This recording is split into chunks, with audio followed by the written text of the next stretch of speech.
출애굽기 3장 13절부터 15절까지 함께 읽습니다.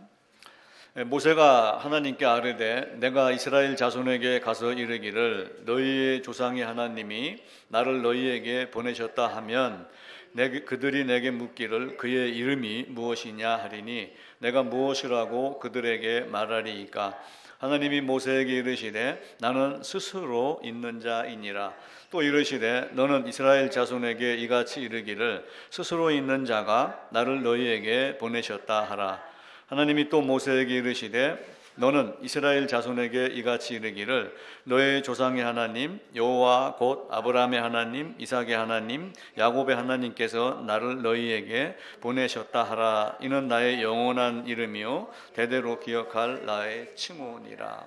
아멘. 여호와 하나님 주제가 이름입니다. 성경 말씀에는 여호와 이름, 하나님의 이름 여호와 이렇게 말씀을 하는데 여러 가지 이제 의미가 있어서 이 부분을 오늘 설명을 한번 쭉 드리고 말씀을 드리고 부족한 부분은 원고 작성한 걸 전부 나눠드렸으니까 그 배포 자료를 이번에는 꼭 한두 번씩 읽어보기를 부탁을 드릴게요. 이제 성경 말씀의 모든 것의 이제 기준, 규범, 이걸 이제 정경 혹은 캐논 이렇게 말씀을 하죠. 그래서 유대 역사가 요세푸스라고 하는 유명한 분이 있는데 이 정경이라고 하는 것은 성경의 모음집을 정경이라고 이렇게 이야기를 해요. 근데 정경은 어떤 특정한 기간 내에 기록된 한정된 수량의 어떤 문헌이다 이렇게 정의를 내렸어요. 사람마다 약간 정의 내리는 것이 좀 다를 수도 있죠. 그래서 정경이라는 것은 성경 안에 포함되는 기준을 충족한다고 여긴 것. 그런데 이제 사람이 이건 맞아 이런다고 해서 되는 건 아니고 하나님의 말씀을 받은 사람들이 하나님의 말씀에 비추어서 보니까 이것은 하나님의 말씀이구나 라고 하는 것을 교회가 전체적으로 받아들이고 한 것을 우리가 성경, 정경 이렇게 이야기를 해요. 근데 이제 구약 39권이 있고 신약 27권이 있는데 구약 39권을 이제 AD 90년에 그 얌리아라고 하는 지금이 아마 그 터키 지역일 거예요.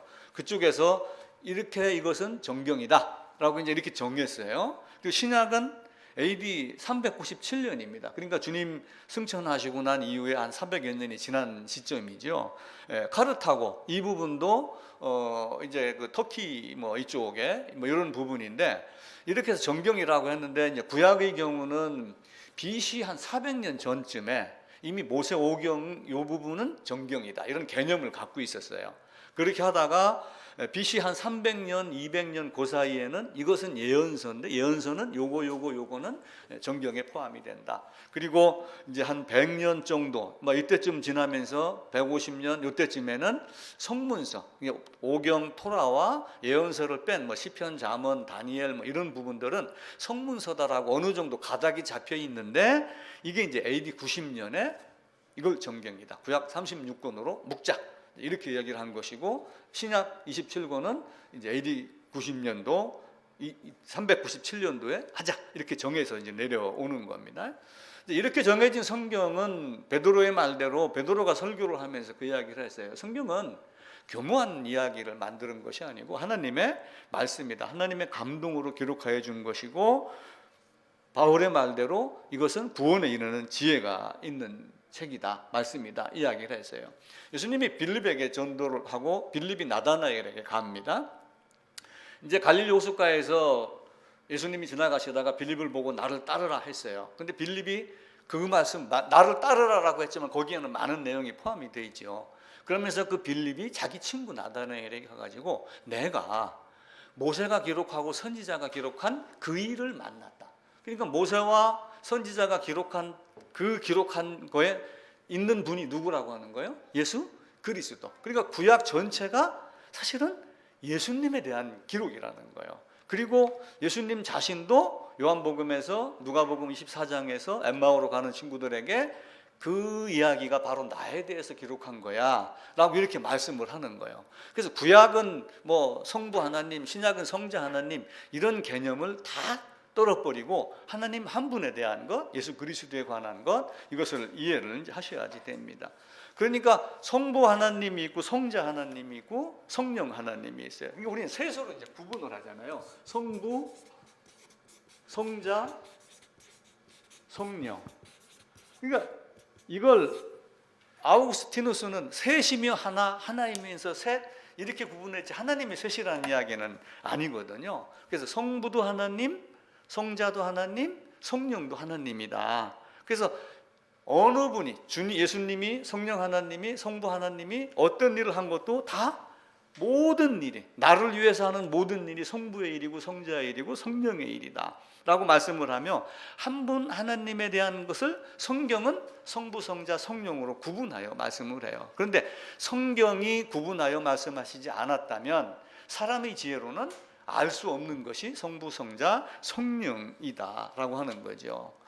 새 쌍둥이도 다 다릅니다. 일란성 쌍둥이도 알게 모르게 표가 다 나요. 근데 성부, 성자, 성령, 삼위일체 한 분 하나님은 하시는 모든 것, 생각하는 모든 것, 계획하는 모든 것, 이루시는 모든 것, 이것이 조금 더 차이가 없고 지혜, 능력, 사랑 모든 것이 다 완전하게 똑같다라고 하는 거예요.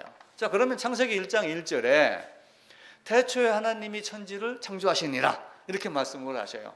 그럼 태초에 하나님이 천지를 창조하시니라 라고 한 하나님은 누구일까요? 일반적으로 성부 하나님을 자꾸 따진단 말이에요. 근데 골로새서에 보면은 창조를 또 누가 했어요?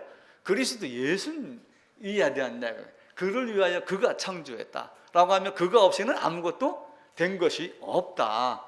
그래서 성부, 성자, 성령 누가 창조했지? 퀴즈를 내가지고 성부라고 얘기하는 사람은 틀린 거예요. 그래서 삼위일체 하나님, 한 분 하나님이 모든 것 다 하셨다. 자, 그러면은 십자가를 지신 하나님, 성자 하나님이에요. 그럼 성부 하나님은 어떻게 돼요? 십자가로 지신 예수님이 십자가로 지신 것이 성부 하나님이 지신 것이며 성령 하나님이 지신 것이에요. 근데 그 삼위 하나님의 일체라는 개념, 완전하게 똑같고 한 분 하나님이라는 개념인데 위격의 관계 안에서 성부, 성자, 성령이 있다는 걸 이해를 못하면 뭐가 나오는 거예요? 그러면 이 십자가에 성부 하나님도 갔어? 성부 순환설이라는 게 나오는 거예요. 사람들이 어떻게 성부가 순환을 받아? 순환은 성자가 받았지. 이런 개념으로 이론으로 접근을 하는 거예요. 그런데 십자가도 성자 하나님의 일이지만 성부 하나님의 일이다라고 하는 것. 그래서 모든 것은 하나님이 한번 딱 베풀어 주시고 마지막 순간에는 딱 분리하고 구분하게 가지고 영원한 세계로 바뀌어요. 지금 우리는 여기 있으니까 너하고 나하고 마누라, 옛날 사람들 그랬어요. 교회당 가자 그러면 나중에 천국 갈 때는 마누라 치맛자락 잡고 갈 거야. 그런데 마누라 치맛자락 잡고 갈 수 있나요? 갈 수가 없어요. 지옥이라고 하는 것은 엄청나게 무서운 거예요. 영어로는 헬 그러잖아요. 헬. 영어 성경 찾아갖고 헬이라고 쳐서 네이버나 검색을 한번 해보세요. 미국 사람들이 갖고 있는, 서구권 사람들이 갖고 있는 헬이라는 개념이 어떤 건가?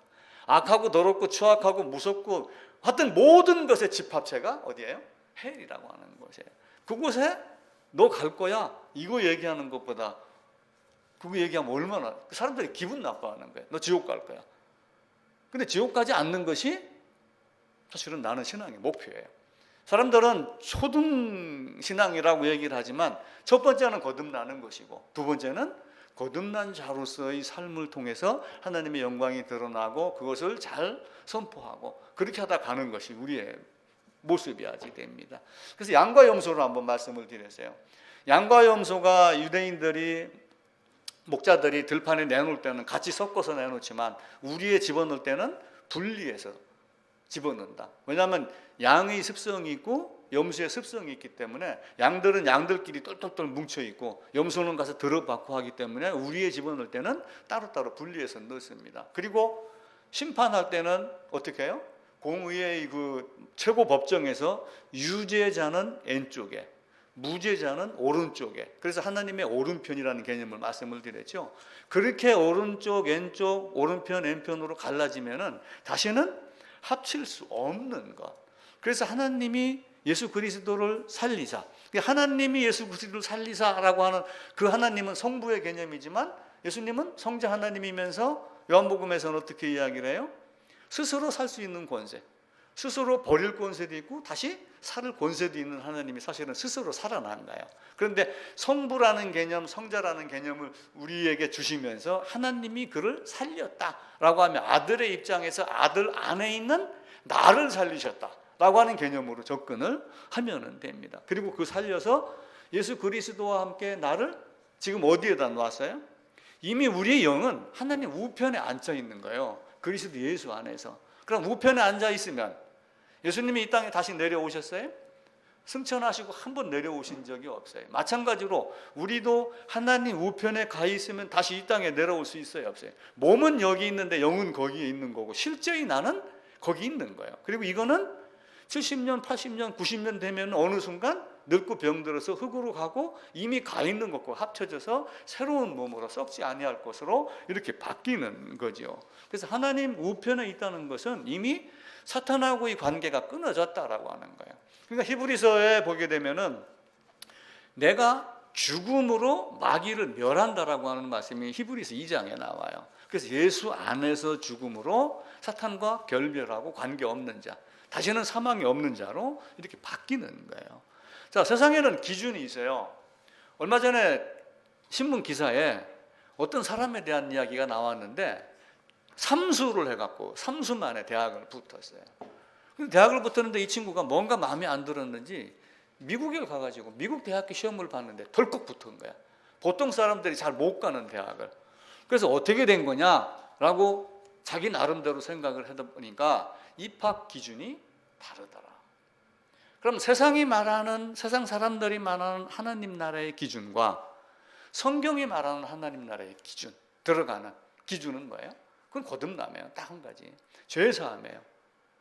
여호와 하나님, 여호와, 마샤, 그리스토스 이 전체가 사실은 거듭남, 구원함에 대한 이야기가 여호와 이름, 하나님 이름이라는 개념이에요. 그런데 사람들은 그것을 생각하지 아니하고 자기 기준, 내가 보고 있는 어떤 교회당의 기준, 어떤 사람들이 설교를 잘한다고 소문나서 수십 명, 수만 명이 모이면 그 목사의 설교가 기준, 이렇게 되어 있는 거예요. 성경의 기준이 아니라 성경의 기준은 뭐예요? 근데 재물 많은 청년에 대한 이야기를 제가 설교 본문에 적어놨어요. 재물 많은 청년은 뭐예요? 전부 자기 생각이에요. 우리 마태복음 19장, 누가복음 18장, 마가복음 10장 몇 군데를 찾아봤잖아요. 나는 이것도 했고 저것도 했고 나는 부족한 것이 없습니다. 그런데 누구의 기준으로 한 거예요? 성경의 기준이 아니라 하나님 말씀의 기준이 아니라 자기 기준으로 한 거예요. 자기 기준으로 해놓고 나는 다 했습니다. 그래서 제가 나나교에 대한 이야기를 했어요. 나는 내가 이거 했습니다 라고 했는데 그거 말고 이렇게 얘기를 하니까 너는 부자는 못 간다. 낙타가 바늘기 통과하는 게 쉬운 거지 부자가 하나님 나라 가기 어렵다. 이렇게 이야기를 한 거예요. 그러니까 이병수 씨 같은 경우는 24가지 질문 중에 16번째인가에서 왜 부자가 천국 못 간다고 하느냐. 그래서 자기 재산의 부자로 생각을 한 거예요. 마음의 부자, 교만의 부자로 생각하지 아니하고. 그런데 예수님은 어떤 말씀을 해요? 그 부자는 인간 교만의 부자예요. 자만의 부자이며 하나님의 생각과 다른 자기 생각의 부자. 이걸 가지고 하나님의 말씀을 따라가는 겁니다. 가끔 둘레길 같은 데 가보세요. 여기 연세대 그 동산 가는데도 둘레길에 비만 체크하는 데가 있어요. 기둥을 이렇게 몇 개 세워놨어요. 기둥을 이렇게 해가지고 간격을 조금씩 이렇게 띄워놨어요. 나는 여기를 통과할 수 있어. 근데 저 사람은 통과를 못해. 그럼 여기로 들어가야 돼. 이 기준이 있는 거예요. 그러다 보니까 어떻게 통과를 못하니까 잠바를 벗고 막 들어가려고 막 악을 쓰는 거예요. 그래도 안 되는 거예요. 왜? 이 자체가 틀리잖아. 그러니까 기준이라는 거는 어디든지 다 있어요. 한동대도 기준이 있고 서울대도 기준이 있고 하나님 나라도 기준이 있는 거예요. 근데 세상 사람들은 권세 있는 자, 하나님을 대통령의 특별 사명과 같은 내가 너를 사랑해노라, 너의 죄사함을 하노라, 교황들은 그렇게 생각을 하는 거예요. 돈을 집어넣으면 구원받는 줄 알고 있고 세상 사람들은 다르게 생각을 하는 거예요. 그 기소장 10가지도 보면 그런 내용들이 많아요. 그런 말은 성경에 없습니다 라고 거기도 몇 가지 적혀 있어갖고 내가 설교할 때도 그 이야기를 한 거예요. 그런 방법으로는, 그런 세례 방식으로는 천국에 갈 수 없습니다. 그건 냉철하게 알아야지 돼요. 그런데 그 말만 하며 나의 교회, 내 교회는, 우리 교회는 요 교회와는 다릅니다 라고 말만 하고 그게 무엇인가를 이야기하지 않으면 그도 결국은 도끼 객긴 되는 거예요. 근데 그걸 알았다면 그 방법, 그거 아닌 다른 방법이 무언가, 성경이 무엇을 말하는가, 이것을 이야기를 해야지 되는 거예요. 그게 안 되면은 아무것도 안 돼요. 그래서 인간이 자기 고집, 자기 생각 벗겨내는 것이 얼마나 힘이 드느냐. 제가 여기다가 악어 껍질 이야기를 했어요.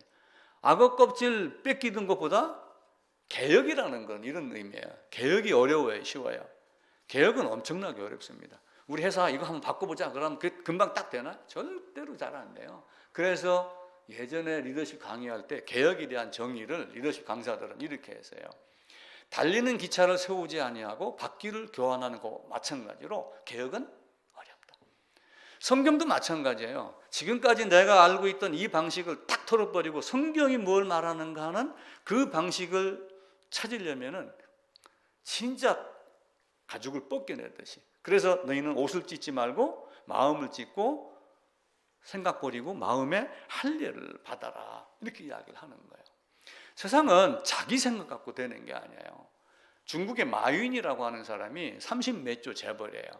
이 사람이 중국의 은행 돈 장사한다고 한마디 했다가 찍혀가지고 지금 중국에 없고 베트남 뭐 이런 데 막 돌아다니고 있어요. 돌아다니면서 이제 쉽게 못 들어가는 거예요. 그리고 그 기업을 정부가 통제를 해요. 근데 얼마 전에 시진핑이 유명한 말을 했어요. 야, 기가 막힌 말이다. 뭐라고 돼 있냐? 새장보다 큰 새는 필요 없다. 새장이 있어요. 누구나가 다 새장을 만들어 놔요. 아니, 참새 만들어 놓으려고, 참새 들어가게 하려고 새장 이렇게 해서 만들어 놓고 새 한 마리 들어가도록 이렇게 딱 해놨는데 꿩이 들어갈 수 있어요, 없어요? 내가 새장이면은 요 안에 들어가는 새가 필요한 거예요. 이걸 갖다가 내가 딱 생각을 한 게 하나님의 말씀보다 더 큰 사람은 없는 거예요. 뭐든지 하나님 말씀에 따르는 새가 돼야 되지 마윈이 아무리 부자라도 시진핑을 고역할 수가 없는 거예요. 그러니까 시진핑이 새장보다 큰 새는 필요 없다. 딱 자르면서 살려면 내 밑으로 들어와 이야기를 하는 거예요. 그럼 성경이 뭘 말하는가? 이걸 찾아야 돼요. 그래서 신앙은 종교와 다른 거야. 종교를 물론 릴리전이라고 하여 이전에 하나님과의 관계가 단절된 것을 다시 잇다, 리그 해갖고 릴리전이라는 단어가 나왔지만 원래 종교라고 하는 것은 다른 의미로 한문으로 나온 거예요. 그래서 릴리전이 진짜 되는 것이 우리 앞에 신앙이에요. 그래서 항상 나는 하나님 앞에 누구인가? 후회할 짓을 절대로 하지 말자. 제가 가끔 그런 이야기를 많이 해요. 후회할 짓 절대로 하지 말자. 아들이든 며느리든 다 마찬가지로 아이고 그때 내가 젊었을 때 좀 이것 좀 한번 해줄 걸, 해드릴 걸. 훗날 그렇게 한 번이라도 스쳐갈 후회할 것이 있다면은 지금부터 하지 말자. 그럼 나는 하나님 앞에 누구인가? 하나님이 나를 어떤 방법으로 사랑했는데 어떤 사랑을 부어줬는데 그 사랑이 아니라 다른 방법으로 이야기를 하는 거예요. 그 마윈이라는 사람이 검색을 해봤어요. 어떤 사람인가? 유명한 얘기가 있어갖고 제가 원고에다가 적어놨어요. 나하고 같이 세상에서 가장 같이 일하기 힘든 사람은 가난한 사람이다. 저는 그 제목을 보고 깜짝 놀랐어요. 그러면 가난한 놈은 뭐 안 되라는 얘기야?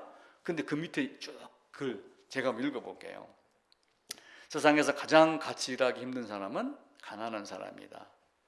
세상에서 가장 같이 일하기 힘든 사람은 가난한 사람들이다. 그들은 자유를 주면 함정이라고 생각하고 작은 사업을 얘기하면 돈 못 번다고 얘기하고 큰 사업 얘기하면 돈 없다고 하고 상점 같이 운영하자 그러면은 또 자유가 없고 뭐 새로운 거 한번 해보자 그러면 뭐 다단계를 하고 온갖 구실, 핑계 모든 걸 다 대면서 함께 할 수 없는 그런 사람들을 가난한 사람이다 라고 이야기를 한 거예요. 근데 실제는 가난한 것이 아니라 자기 마음속에 자기 나름대로의 부자를 갖고 있는 거예요. 재물 많은 청년의 습관을 마윈이 이야기를 하면서 이런 사람은 안 된다. 이런 사람들은 대학 교수보다 더 많은 생각을 갖고 있고 자기가 책을 보고 공부하는 것보다 인터넷 서핑해가지고 자료 구하기 좋아하고 이렇게 하지만 막상 하자 그러면은 안 한다, 기다린다. 이런 습관을 가진 사람. 세상도 마찬가지예요. 교회도 마찬가지고 교회당 안에서 우리가 뭘 가지고 신앙생활을 할 건가 이걸 철저하게 생각을 해야지 되는 거예요. 이스라엘 백성 중에도 그런 사람들이 많아요. 하나님이 가자, 나오자, 모세에게 끌고 나와라 이렇게 얘기하면은 그 고통 중에 갑시다 하면 되는데 여기가 좋사오니 못 갑니다. 그때 거기가 좋사오니 뭐가 나왔어요? 먹을 거, 매 맞으면서도 먹을 거 주고 잠재워주고 하니까 나는 그걸로 풍족하다, 이래 생각을 한 거예요. 출애굽시켜갖고 홍해를 갈라갖고 나왔어요. 나왔는데 그들에게 당장에 먹을 물이 없으면 어떻게 해야 돼? 조를 짜가지고 야 1조는 저기 2조는 여기 저기 물땅 파봐, 이렇게 하면 되는데 물 없다고 핑계대면서 모세를 죽이자, 우리 다시 돌아가자, 우리도 그때 죽었으면 좋았을 것을 험한 말로 하며 이 핑계 저 핑계 다 되는 사람들. 그리고 여기는 이것도 없고 저것도 없고 없는 것 전부 없는 것만 골라서 말하는 사람, 이게 마윤이 말하는 가난한 사람이에요. 그리고 한편으로는 하나님 앞에서 나는 이것도 했고 나는 이것도 했고, 하나님이 주신다고 하면 믿습니다라고 하면 되는 건데 그렇게 하지 아니하고 변명하고 투정 부리고 이런 사람들. 그래서 우리는 그런 사람들을 뭐라고 표현을 했어요? 하나님 말씀이 모세오경을 기준으로 해가지고 여기다가 만들어 놓은 거예요. 오경. 이걸 뿌리로 참아가지고 쭉 올라가면서 결국 예수 그리스도 오기까지 한 길로 가게 되어 있는 거예요. 한 길로 가게 되어 있는데 자꾸 옆으로 삐져나가는 거예요. KBS 특집이 있어요. 올 구정을 통해 가지고 KBS 특집에서 최초의 질문을 하라, 질문에 대한 내용이 KBS에서 나왔습니다. 그러면서 다른 사람이 하지 않는 질문을 하고 새로운 방법을 개발하고 지금 있는 것보다 하여튼 다른 쪽으로, 그래서 최초의 질문을 던져서 새로운 결과가 나오는 사람이 노벨상을 받는 것이다, 이렇게 하면 최초의 질문을 해라, 최초의 질문을 해라, 이렇게 이야기를 해요. 근데 성경을 통해서 많은 사람들이 다른 엉뚱한 질문을 해갖고 빠져나가는 거예요. 그래서 뭐가 됐다고 그랬어요? 폼이 뭐가 된 거예요? 디폼이 된 거예요. 그러니까 디폼을 다시 이렇게 유턴시켜갖고 돌려갖고 뭘로 만들자고 하는 거예요? 다시 폼으로 돌아가자. 이게 개혁주의라고 그러죠. 그러니까 모세오경을 기준으로 해서 쭉 일관되게 가면 좋은데 귀가 얇은 거야. 자꾸 다른 생각하는 거야. 나는 이렇게 해도 돼. 나는 이 길로 가도 돼. 근데 이걸 이렇게 하라는 거예요, 성경은. 그래서 역사서에서 빠져나간 장면들이 많이 나와요. 그때마다 등장한 사람이 누구예요? 선지자예요. 그러니까 성경이 그 개념만 알면은 왜 선지자가 어느 왕 때 등장했다? 그러면은 그 사람들에게 무슨 꾸짖음을 했을까? 어떤 잘못을 했을까? 이거 한 가지만 보면 되는 거예요. 아니 자기 자식 잘하는데 일부러 꾸짖는 사람이 있나요? 잘못하니까 꾸짖지? 마찬가지로 하나님도 선지자와 그런 개념을 갖고 있는 거예요. 근데 그 마윤의 말을 받아가지고 빌 게이츠가 이런 말을 했어요. 내가 가난하게 태어났다면 그건 내 죄가 아니다. 부모 탓인 거야, 쉽게 얘기를 하면. 그런데 내가 가난하게 죽는다면 누구 탓? 내 탓이다. 야, 이 말도 명언 중에 명언이에요. 내가 죄인으로 태어난 거는 부모 탓도 아니고 아무 탓도 아니고 아담 탓도 아니고, 우리가 얘기하는 신앙의 기준으로 하면은 내가 아담 안에 있는 아담이기 때문에 아담으로 죄인으로 태어날 수밖에 없어요. 설령 그걸 모른다 할지라도 내가 죄인으로 태어난 것은 내 죄가 아니다. 그런데 이 땅에 성경이 이렇게 깔려 있고 교회당이 이렇게 있는데도 불구하고 내가 죄인으로 죽는다면 누구 탓? 물론 하나님의 예정이지, 너는 아니야. 나중에는 그게 보이는 거예요. 근데 찾지 않은 내 탓이 되는 거예요. 천주교에서 가장 제가 좋아하는 게 한 가지가 그거예요. 마다 안 되면은 내 탓이요, 내 탓이요, 내 탓이요 이렇게 3번 하는 거. 난 다른 건 잘 모르겠어. 근데 내 탓이요, 내 탓이요, 내 탓이요 하는 이거는 배워야지. 근데 사도 바울이 어떻게 얘기를 한 거예요? 아브라함이 있고, 아브라함, 자식, 이스마엘은 제껴놔요. 야곱, 그리고 요 야곱의 12아들이 있는데 요 셋째가 레위라고 하는 사람이야. 근데 아브라함이 멜기세덱을 만나가지고 11조를 드릴 때 레위도 아브라함의 허리에 있었다, 이렇게 말을 해요. 이것을 보고 나는 아담 안에 있는 아담이다라고 보는 거야. 쉽게 얘기를 하면은 지금 내가 여기 있지만 여기 있던 이삭이, 여기 있던 레위가 이삭을 거쳐 야곱을 거쳐 어떤 사람의 자궁에 들어갔다가 이때 태어난 거야. 나도 마찬가지예요.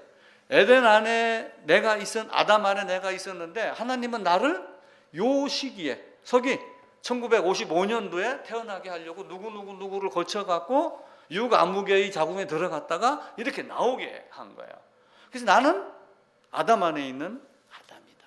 그러면은 내가 아담 안에 있는 아담으로 이 땅에 태어나서 살펴보니까 나는 내가 죄인으로 태어난 거예요. 근데 빌 게이츠 말대로 내가 죄인으로 태어난 건 내 죄가 아니지만 내가 죄인으로 죽는 것은, 가난하게 죽는 것은 누구 탓이야 돼요?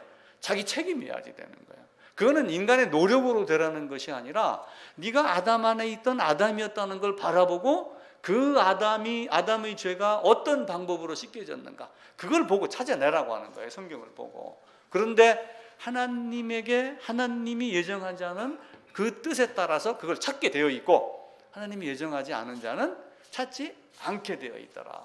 또 바꿔 얘기하면은 찾으려고 하는 마음이 있는 것은 하나님이 나를 예정한 것이다. 이렇게 또 거꾸로 말을 바꿔도 되죠. 시작하면서 말씀을 드렸어요. 하나님의 이름 여호와. 자, 8쪽 밑부분입니다. 여호수아가 있어요. 여호수아. 호수아한테 제가 이제 문자를 보내면서 여호수아 이렇게 이제 한번 불러봤어요. 근데 여호와는 구원이시다 이 뜻이에요. 여호와는 구원이시다. 그러니까 여호와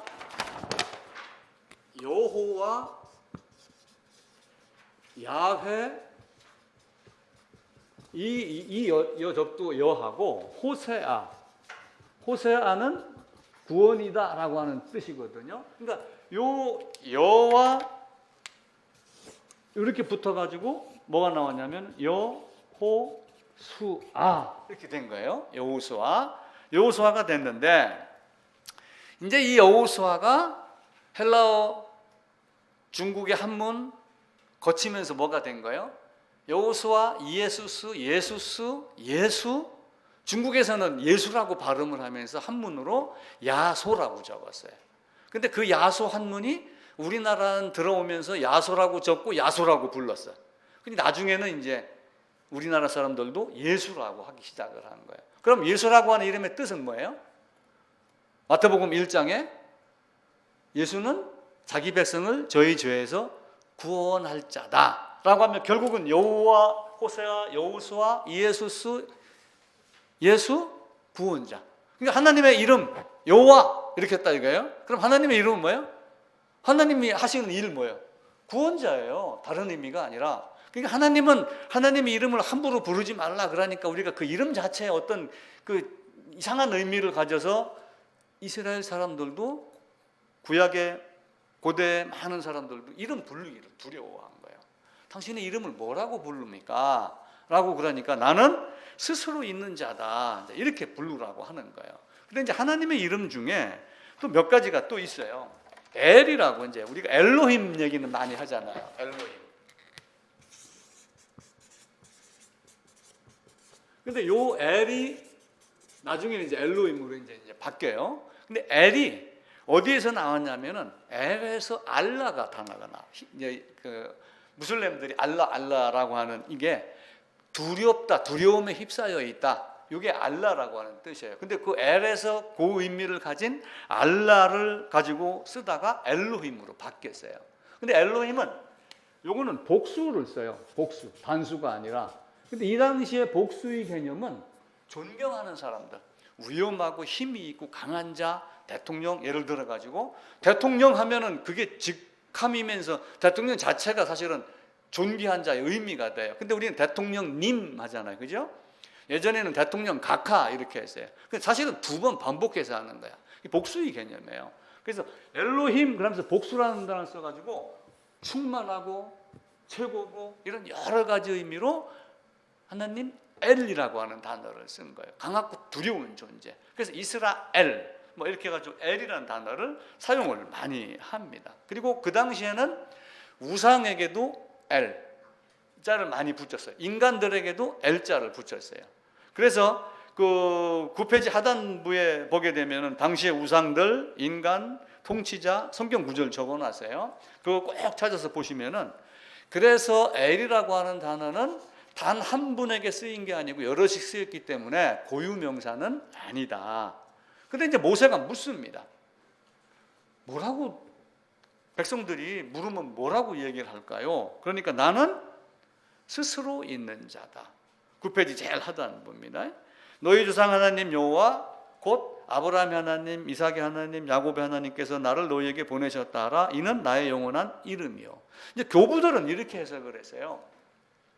하나님 여호와 야훼를 부르기 힘들은, 가만히 예를 들면은 대통령 이런데 우리가 이제 간혹 미안합니다 윤석열 대통령한테는 성렬이 윤석열이 이렇게 하면은 장관들이 있는데 내가 가가지고 성렬이 어디 갔어 이렇게 하면 어떻게 되겠어요? 같은 또래고 친구라 할지라도 윤 대통령 어디 계셔? 이렇게 이제 말을 하잖아요. 그러니까 야훼 여호와 그러면 이걸 부르기를 두려워한 거예요. 그 이름 자체를.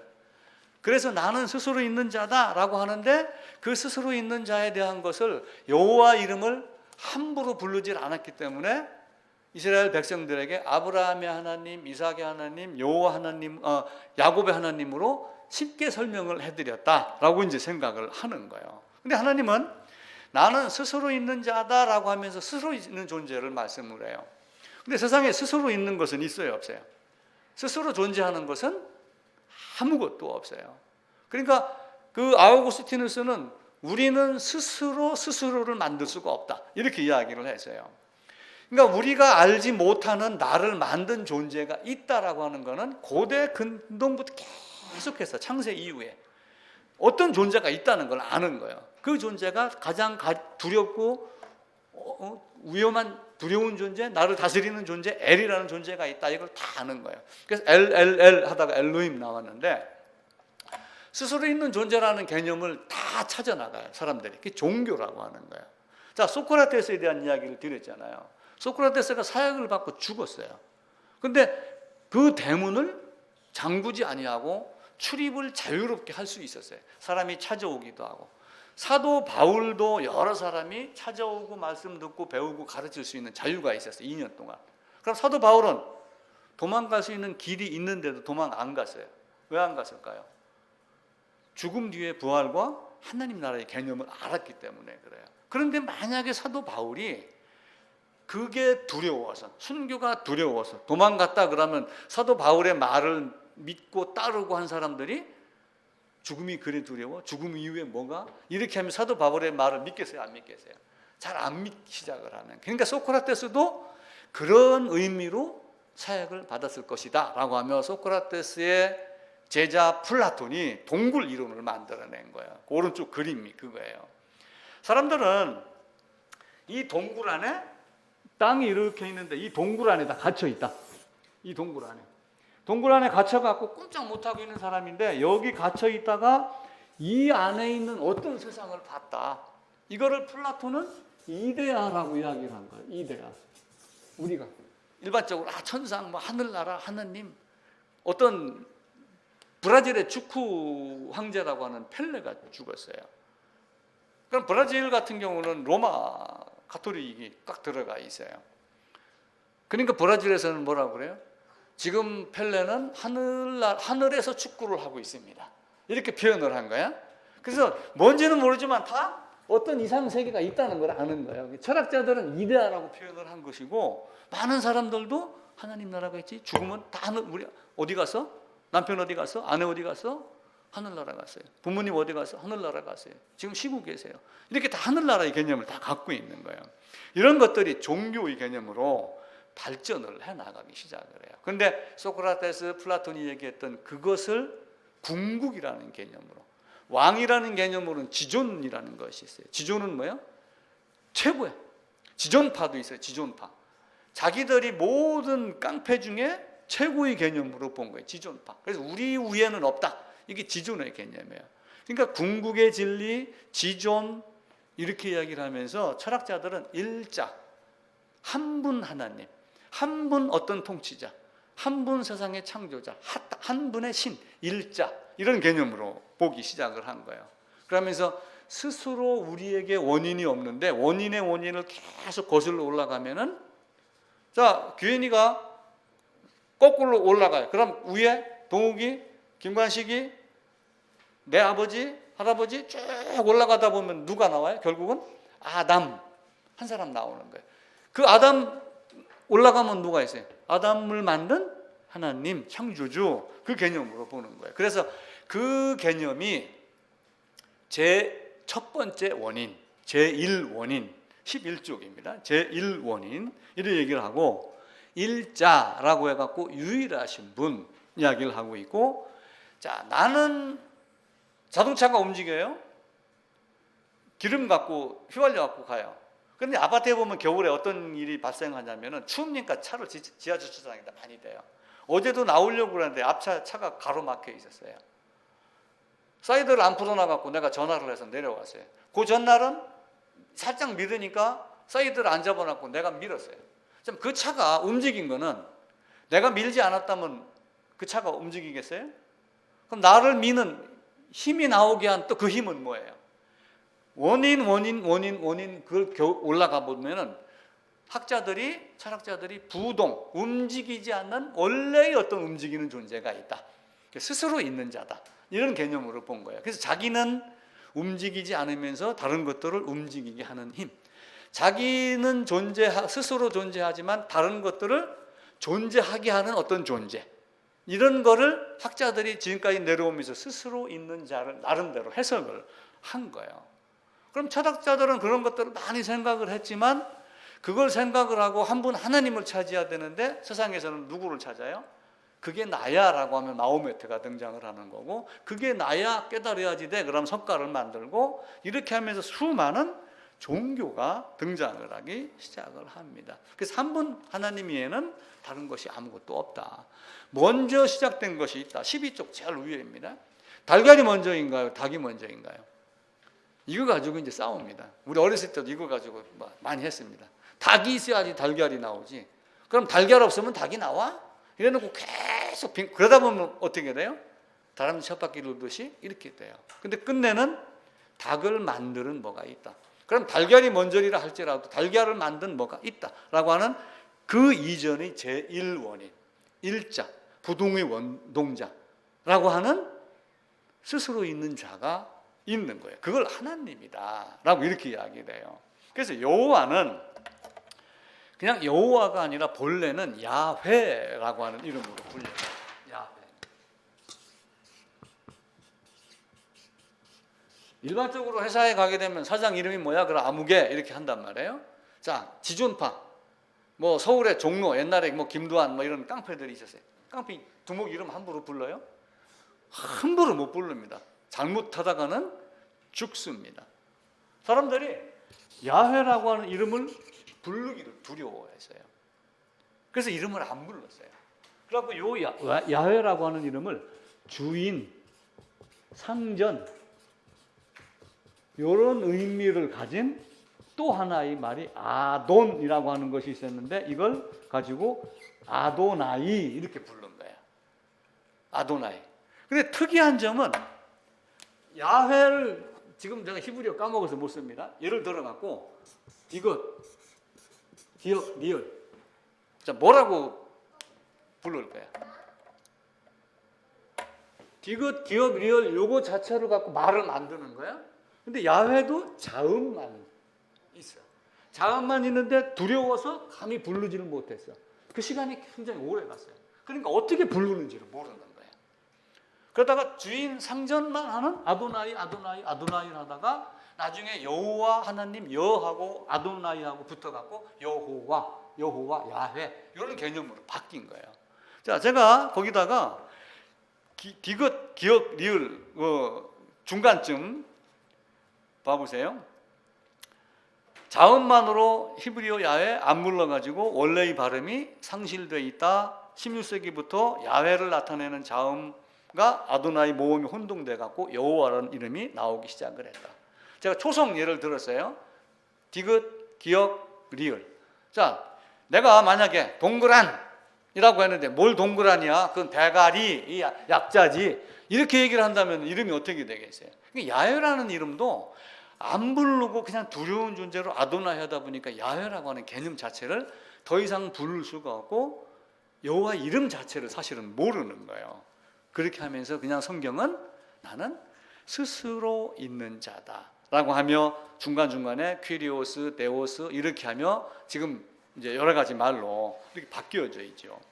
사도들이 그 교부 시대 교부들이 해석해 놓은 것은 한번 쭉 읽어 보시면 됩니다. 자, 이제 중요한 거예요. 모세가 당신의 이름이 무엇이라고 하면 뭐라고 할까요? 라고 하는데 내 이름 여호와다 라고 하며 아브라함 하나님, 이삭의 하나님, 야곱의 하나님이다 라고 이렇게 말씀을 했어요. 그러면은 나는 스스로 있는 자다 라고 하는 스스로 있는 자를 영어로 해석을 하길 I am that I am. 나는 나야. 나는 있는 자. 나는 있을 자. 이렇게 해석을 해요.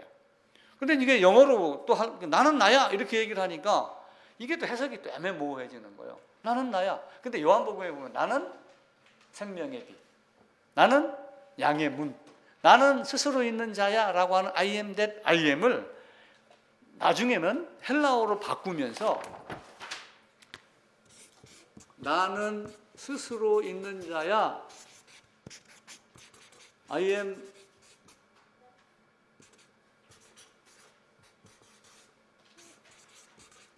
이렇게 하면서 나는 있는 자, 나는 있을 자, 나는 나야 이렇게 했던 것을 뭐라고 번역을 했냐면은 헬라어 에고 에이미라고 하는 헬라어를 사용하고 쓰면서 나는 무엇이다 이렇게 번역을 한 거야. 나는 무엇이다. 자, 그러면은 어떤 문제가 발생을 해요? 나는 무엇이다. 나는 무엇인데 무엇을 갖다가 집어넣어야죠. 이게 안 집어넣으면 나는 이다 이렇게 되잖아. 나는 무엇이다. 예수님은 나는 생명의 빛이다. 나는 양의 문이다. 나는 생명의 떡이다. 라고 하면 해야 할 일, 주어진 일 갖다 여기다가 집어넣는 거야. 그렇게 하다가 보니까 I am that I am 나는 나야 라고 하는 이 말을 나는 앞으로 되어질 일을 가지고 내가 누구인가를 드러내는 나야. 이렇게 신학자들이 정리를 하기 시작을 한 거예요. 그럼 왜 그렇게 했을까요? 성경 전체를 보면서 그렇게 한 거예요. 자, 모세가 하나님 이름 물었을 때가 언제예요? 출애굽기 3장 다시 돌아가 보면은 한번 볼까요? 출애굽기 3장 7절 보면은 백성들이 막 부르짖어요. 살려주세요. 그러니까 살려주세요 소리를 하나님이 들었어요, 안 들었어요? 보고 듣고 내가 구해주러 가겠다. 그죠? 또 10절에 내가 이스라엘 백성 아브라함, 이삭, 야곱의 자손을 인도하여 내겠다. 목적이 있는 거예요. 목적. 나는 누구누구인데 어떤 목적을 갖고 있는 이다. 그러니까 나는 앞으로 내가 되어질 어떤 일을 통해서 내가 누구인지 드러날 것이다. 이게 나는 스스로 있는 자라고 하는 거예요. 자, 아까 여호와 말씀드렸죠. 여호수아, 예수 구원자. 그죠? 마샤흐라고 하는 기름 부음 받은 자라는 뜻이 있어요. 마샤흐. 그게 메시아예요. 메시아가 뭐가 됐어요? 요한복음 1장에 있는 대로 메시아는 번역하면은 크리스토스다. 그리고 영어로 크리스토스, 우리 말로 들어와서 그리스도. 기름 부음 받은 자. 구원하기로, 구원시킬 자로 구원을 하는 일로 사명을 가지고 명령해서 보낸 자 메시아, 그리스도, 마샤우, 그리스도, 예수. 그러다 보니까 여호와 이름 따지면 결국 뭐예요? 이름이 여호와야 라고 하는 그 이름이 예수로 바뀌면서 이스라엘 백성을 끄집어낼 자. 끄집어내면서 내가 누구인가를 알게 할 자. 자, 그 뒤로 한번 가볼게요. 출애굽기 6장입니다. 6장 7절. 6장 7절, 6절부터 7절 같이 읽습니다. 89쪽. 그러므로 이스라엘 자손에게 말하기를 나는 여호와라 내가 애굽 사람이 무거운 짐 밑에서 너희를 빼내며 그들의 노역에서 너희를 건지며 편팔과 여러 큰 심판들로서 너희를 속량하여 너희를 내 백성으로 삼고 나는 너희의 하나님이 되리니 나는 애굽 사람이 무거운 짐 밑에서 너희를 빼낸 너희 하나님 여호와인 줄 알리라. 이걸 했기 때문에 이걸 하기 때문에 여호와다. 여호와인 줄 알아라 라고 하면서 여호와 구원자의 의미를 가지고 있는 거예요. 하나님은 이렇게 한번 언약하고 약속한 것을 절대 버리지 않아요. 그러니까 우리는 성경을 보고 하나님, 여호와 하나님 이렇게 하면서 그냥 부복하고 엎드리고 우리가 막 어떤 두 손 들고 찬양하고 뭐 기도만 하고 올려드리고 막 여기만 생각을 하는데, 여호와라고 하는 이름이 결국은 뭐예요? 여호수아, 예수로 바뀌고, 마태복음 1장 21절에 있는 대로 구원자, 여자 후손이 예수로, 그리스도 예수로 오시면서 여호와라고 하는 이름은 나를 구원할 자라고 하는 거예요. 그 구원자를 먼저 알고 그 구원에 감사하는 것이지, 그 구원을 잘 모르는 상태에서 부복하고 엎드리고 두려워하고 할 수 있는 존재는 아니다라고 하는 거예요. 또한 하나님은 하나님의 이름, 하나님의 본질, 나는 스스로 있는 자야라고 하는 하나님의 스스로 있는 자의 개념은 변질이 되어야 안 돼요. 하나님의 약속은, 하나님은 사람이 아니므로 하나님 말씀은 변개되지 않는다. 하나님이 한번 약속한 건 바뀔 수 있어요, 없어요? 없어요. 근데 구원자를 언제 약속을 했어요? 창세기 3장에서 여자의 후손으로 가겠다고 이미 약속을 하고, 여자의 후손으로 오면서 구원자야 라고 하면 자기 이름을 여호와로 드러낸 거예요. 그 여호와가 호세아, 여호수아, 예수. 그래서 십자가. 그거 한 가지예요. 그러니까 여호와 하나님, 그러면 여호와 하나님, 우리 나를 구원하신 하나님, 구원하신 하나님. 그러니까 내가 가장 먼저 구해야 할 건 뭐예요? 그래서 예수님이 이 땅에 오셔서 복음서 시작하시면서 산상수훈을 하면서 너희는 먼저 그의 나라와 그의 의를 구해라. 여자의 후손으로 오겠다고 미리 언약을 하셨고, 아브라함을 불러갖고 특별하게 선택을 하신 거야. 너로 유대인의 사명을 주겠다. 온 세상에다가 복음을 전해라. 로마서 3장에 있는 말씀대로 유대인의 나음은 무엇이냐? 하나님의 말씀을 맡았다. 그래놓고 아브라함과 이삭과 야곱에게 하신 언약을 끝내 이루시는 하나님, 그게 여호와 하나님, 나를 구원하시는 하나님, 구원하시는 하나님. 모세를 통해서 해야 될 일은 뭐예요? 출애굽시키는 거예요. 그때 등장한 이름이 여호와라고 하는 거예요. 그게 언제 등장했는가, 무엇 때문에 등장했는가, 구원 때문에 등장한 것, 여호와 하나님, 이 개념을 먼저 하시면 돼요. 하나님이 하신 일은 14쪽 중간에 있습니다. 창조하셨고, 아담 지으셨고, 범죄했고, 가죽옷 입혔고, 많은 내용들이 있어요. 그리고 성육신한 거예요. 그게 전부예요. 그리고 마지막 날 미리 준비해 놓으신 새 예루살렘. 승천하셔서 내가 너희가 거할 곳, 거처할 곳을 예비하러 간다. 그러면 다시 오겠다. 라고 하며 지금 그때가 언제인지 기다리고 계시죠. 자, 에덴에서 아담에게 가죽옷 지어 입혔어요. 그러면 아담에게 가죽옷 지어 입혔을 때 피 흘렸어요, 안 흘렸어요? 짐승을 죽이니까 당연히 피가 나오죠. 그래서 이 피는 무엇을 상징해요? 죽음을 상징하는 거예요. 이 짐승 죽음 갖고 가죽옷을 입혀서 누구에게 준 거예요? 아담. 이 안에 있는 아담들, 나에게 준 거란 말이에요. 하나님이 이걸 주기 위해서 오신 거예요. 다른 게 아니고, 이 땅에 기독교를 만들려고 하나님 오신, 성자 하나님 오신 거 아니에요. 이 땅에 앉아서 헌금 받아가지고 교회당 건축하고 이렇게 해서 우리는 이렇게 섬겼습니다를 말하려고 하나님이 이 땅에 오신 게 아니에요. 딱 하나 얘기한 거예요. 죄사함이에요. 이건 먼저 명확히 해야 돼요. 예수님이 말씀하시기를 너희는 먼저 그의 나라와 그의 의를 구해라. 근데 여기서 피를 흘렸어요. 여기서 피를 흘렸는데 모세가 방주부터 얘기 순서가 방주를 이렇게 만들었어요. 물이 있고 이제 방주가 뜹니다. 나무 조각을 이렇게 이어갖고 만들었어요. 그럼 이 물이 들어오겠어요, 안 들어오겠어요? 틈새가 있으면 들어와요. 나무로 아무리 하더라도 틈새가 있단 말이에요. 그러니까 이 틈에다 뭘로 칠한 거예요? 역청을 칠한 거예요. 역청. 옛날에 우리는 이걸 갖다가 역청 아브라 그렇게 해서 아브라 뭐 기름칠 해놓으면 이제 그 사이가 안 끈적끈적한 게 콱 맥힌 본등 개념이 들어간 거야. 이게 뭐냐면은 속죄의 개념을 갖고 있어요. 이 단어가 속죄. 그래서 이 속죄라고 하는 그 단어의 개념을 가지고 성막에 들어가서 마지막에 언약궤를 만드는데 이 언약궤 뚜껑이 속죄라고 하는 요하고 같은 계열의 단어를 썼어요. 그래서 뚜껑이라고 하는 건 요거 하나를 딱 뚜껑, 언약궤의 뚜껑 요 단어만 하나만 쓴 거예요. 그러니까 한 언어가 있는데 여기서 파생 돼가지고 역청, 뚜껑, 속죄, 덮다, 가리다, 덮어주다 이런 개념으로 다 바뀐 거예요. 그러니까 피를 흘렸다는 얘기는 결국 뭐예요? 죽었다는 얘기예요. 역청 갖고 뭘 나타내는 거예요? 이 피의 개념을 또 같이 갖고 오는 거예요. 그러니까 죽음으로 세상과 방주 안에 단절되게, 분리가 되게. 분리됐다는 게 거룩해졌다 그 얘기야. 거룩해진 거는 목욕 깨끗하게 하고 화장 잘하고 높은데 시상식 올라가서 1등이기 때문에 거룩해졌다 이런 뜻이 아니라 다른 것과 구별되어져 있다라고 하는 거거든요. 그걸 보시고 하나님은 창세전에 예정했어요, 우리를. 에베소 1장에 보면은 창세전에 그리스도 안에서 우리를 예정했다. 이미 사랑을 부어주기로 작정을 한 거예요. 그러니까 에로스에 대한 이야기를 드렸죠. 에로스는 뭐예요?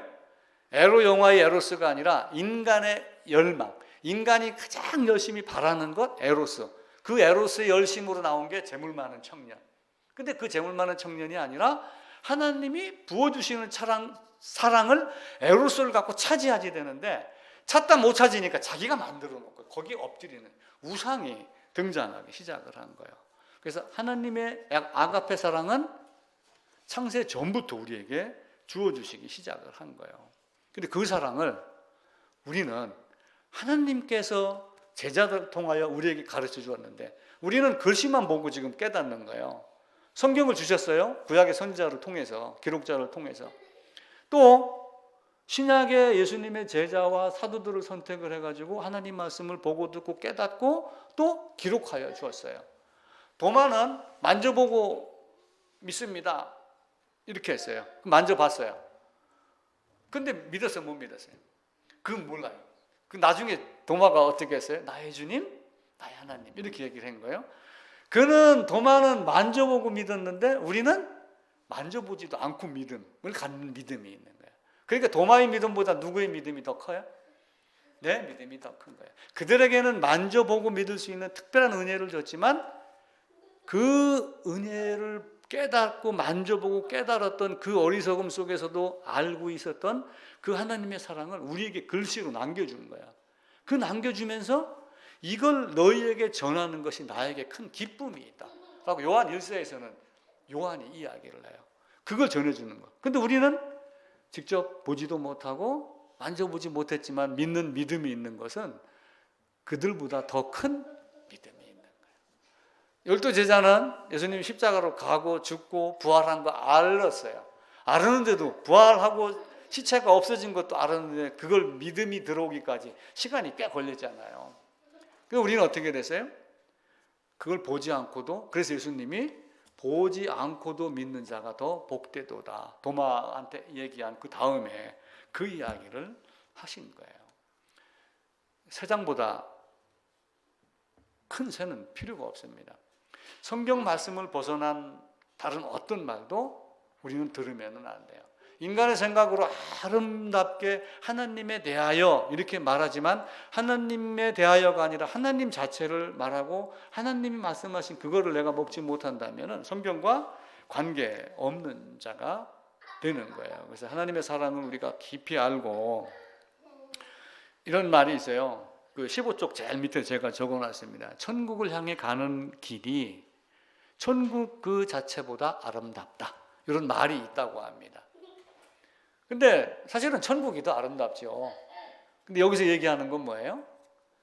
목표를 향해서 가는 과정, 땀을 흘리는 열심, 그 기쁨, 그걸 누리라고 하는 거예요. 그러니까 제자들도 그렇게 했고 우리도 우리의 삶에서 복음을 위해서 복음을 듣고 깨닫고 또 열심으로 전하는 이 기쁨, 철로 역정의 길이 더 아름다운 신앙으로 주어져야지 됩니다. 그래서 우리의 죽음, 장사, 부활 이런 모든 것들이 예수 안에서 이루어졌음을 보고 그 예수님이 지금 하나님 우편에 있다고 하는 에베소서 2장 말씀을 보고, 그리고 거기는 어떤 모습이 돼요? 내가 그 안에 있다면 세상과 관계없고 단절되어 있고 사탄이 다시는 침투하지 못하는 존재가 위치에 있다는 걸 알고 우리의 삶이 더 달라지기를 부탁을 드립니다. 하나님 우리에게 여호와라는 이름을 주고 아브라함의 하나님, 이삭의 하나님, 야곱의 하나님이라고 하면서 출애굽시키고 포로로 끌려가게 했지만 다시 포로에서 돌아오게 하는 그 구원의 하나님을 여호와로 표현한 것 알고, 우리가 예배당 가서 예배 드리고 성경 보면서 진짜 먼저 알아야 될 것이 뭔가, 여호와 하나님 엘로힘 이렇게 하고 그러지만 그가 갖고 있는 이름의 뜻대로 내가 먼저는 구원받은 자로 바꿔야지 돼요. 세상은 그럽니다. 가끔 보면은 어떤 사람은 한 번 구원이면, 한 번 구원받으면 영원한 구원이라고 한다라고 하면 구원받은 나쁜 놈 이렇게 얘기하고 그러는데, 한 번 구원이 영원한 구원이 아니라면 저는 하나님은 하나님이 아니다 이렇게 저는 정의를 내려요. 한 번 구원은 영원한 구원이에요. 단지 뭐예요? 그 내가 구원받았다고 하고 믿는 것이 하나님이 정하신 방법에 따랐느냐 안 따랐느냐, 이게 먼저 온전하게 됐으면 그 구원은 다시는 잃어버린 자가 되지 아니하고 그 누구도 내 손에서 빼앗을 수 없다라고 하는 것이 성경에 기록이 되어 있잖아요. 그래서 먼저는 그의 나라와 그의 의를 구하고, 우리 하나님 여호와 하나님 이렇게 하면서 여호와가 나중에 여호수아, 예수스, 예수, 지저스 이렇게 바뀌는, 마태복음 1장에 있는 대로 구원하러 오신 분, 여자의 우선 그리스도 예수, 그리고 그 마지막이 십자가, 그리고 다 이루었다라고 하며 돌아가시면서 다시는 내 죄를 위하여 제사 드릴 것이 없다라고 말씀하신 그것을 가장 먼저 마음속에다가 새기시는 2013년 꼭 되어야지 됩니다.